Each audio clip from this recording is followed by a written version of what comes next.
वहीं सुहेल देव भारतीय समाज पार्टी के मुखिया ओम प्रकाश राजभर का दावा है कि वो घोसी में विधानसभा उपचुनाव जीतने वाले हैं। चुनाव प्रचार के दौरान उन्होंने कहा कि ये चुनाव उनके और अखिलेश यादव के बीच है। राजभर का दावा है कि लोग वोट एनडीए के पक्ष में देंगे। राजभर ने चुनाव प्रचार के अंतिम दिन फिर से अखिलेश पर निशाना साधा।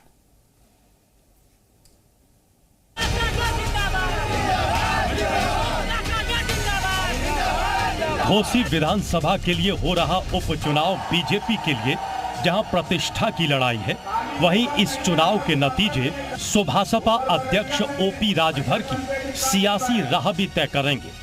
माना जा रहा है कि इस चुनाव का परिणाम ही लोकसभा चुनाव में सुभासपा का कद नापने का पैमाना भी बनेगा। इस चुनाव के नतीजे में मिले पिछड़ों के वोट के आधार पर ही लोकसभा सीटों में सुभासपा की हिस्सेदारी भी तय होगी। यही कारण है कि एनडीए का हिस्सा बनने के बाद राजभर फ्रंट फुट पर खेलते नजर आ रहे हैं। सपा के खिलाफ जमकर बयानबाजी कर रहे हैं। उनके निशाने पर हमेशा सपा अध्यक्ष अखिलेश यादव होते हैं। घोसी की लड़ाई में आर पार की तैयारी में राजभर अखिलेश यादव को जमकर निशाने पर ले रहे हैं। चुनाव प्रचार के आखिरी दिन भी राजभर ने घोसी उपचुनाव जीतने का दावा किया और अखिलेश को निशाने पर लिया। ओपी राजभर ने कहा कि एसी कमरों में बैठने वाले अब मैदान में आ गए हैं, लेकिन उसका कोई फायदा होने वाला नहीं है।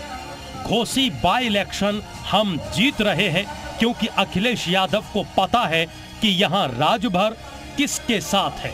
इस बात को लेकर अखिलेश जी नाराज हुए, उसमें हमारी जीत हुई। पहली बार उपचुनाव में अखिलेश जी आए प्रचार करने।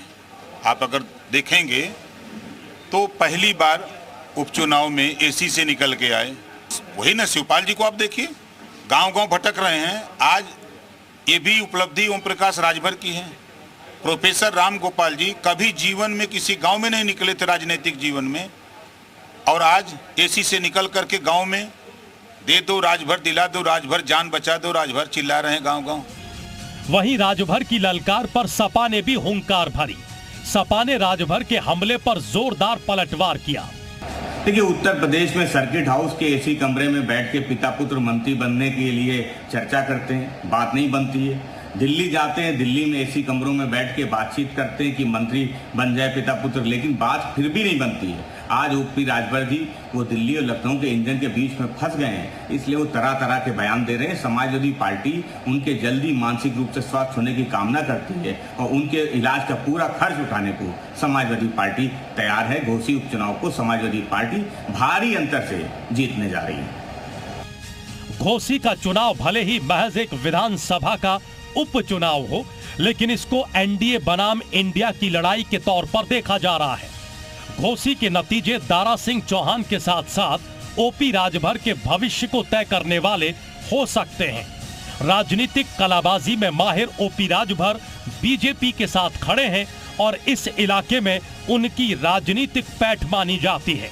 अगर दारा सिंह चौहान जीतते हैं तो उनका राजनीतिक वजन बढ़ेगा, लेकिन अगर समाजवादी पार्टी ये बाय इलेक्शन जीत जाती है तो उनको राजनीतिक झटका लग सकता है।